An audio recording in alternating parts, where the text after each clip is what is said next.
R Ashok ಅವರು ನಮ್ಮ ಜೊತೆ ಇದ್ದಾರೆ. ಅವರ ವಿಚಾರವನ್ನು ಕೇಳೋಣ. ಸರಿ, ಬೆಂಗಳೂರು ದಕ್ಷಿಣದ ಕ್ಷೇತ್ರದ್ದು ಯಾಕಿದು ಸಡನ್ನಾಗಿ ರಾತ್ರೋರಾತ್ರಿ ಚೇಂಜ್ ಆಗೋಯ್ತು ಅಂತೇಳಿ? ನಾವು ಕಳಿಸಿದ್ದು ತೇಜಸ್ವಿನಿ ಅನಂತಕುಮಾರ್ ಅವರು. ಕೇಂದ್ರ ಇವತ್ತು ತೇಜಸ್ವಿನಿ ಅನಂತಕುಮಾರ್ ಅವ್ರಿಗೆ ಟಿಕೆಟ್ ಇಲ್ಲ ಅಂತ ಹೇಳಿದ್ದಾರೆ. ಅದು ಕೇಂದ್ರಕ್ಕೆ ಬಿಟ್ಟಂಥ ವಿಚಾರ, ನಮಗೆ ಸಂಬಂಧಪಟ್ಟಿಲ್ಲ.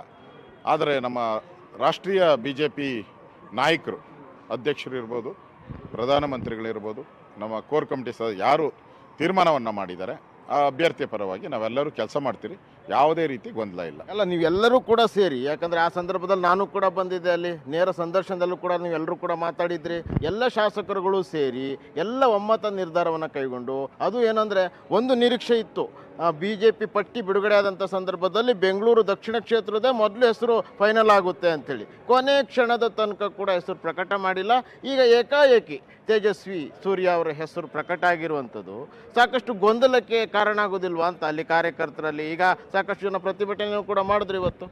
ಈಗ ಅವ್ರು ಕೊಡಬೇಕು ಅಂತ ಕಾರ್ಯಕರ್ತರ ಅಭಿಪ್ರಾಯ, ಅದರ ವಿಚಾರವಾಗಿ ಗಲಾಟೆಗಳು ನಡೀತಾ ಇರ್ಬೋದು. ಏನೇ ಆದರೂ ಕೂಡ ಒಂದು ಬಾರಿ BJP ಅಭ್ಯರ್ಥಿ ಘೋಷಣೆ ಆದಮೇಲೆ ನಾವು ಯಾರೂ ಕೂಡ ಗಲಾಟೆ ಮಾಡಬಾರ್ದು, ಪ್ರತಿಭಟನೆ ಮಾಡಬಾರ್ದು.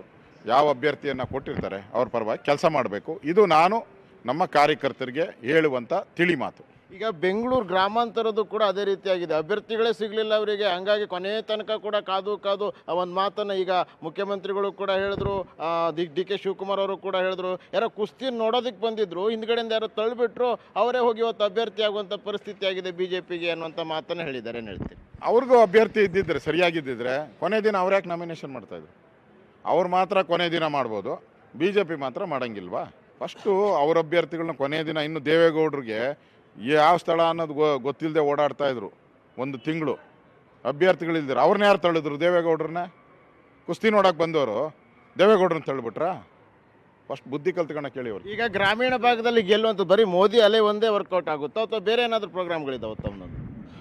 ಹಿಂದೆ ಯಡಿಯೂರಪ್ಪನವರು ಮಾಡಿದಂಥ ಅಭಿವೃದ್ಧಿ ಕಾರ್ಯ, ಅದೇ ರೀತಿ ಇವತ್ತು ಮೋದಿಯವರ ಅಲೆ, ಇವೆರಡೂ ಕೂಡ BJPಗೆ ಬೆಂಬಲವಾಗಿರ್ತದೆ. ಇದು ಆರ್ ಅಶೋಕ್ ಅವರ ಹೇಳಿಕೆ ಆಗಿರುವಂಥದ್ದು.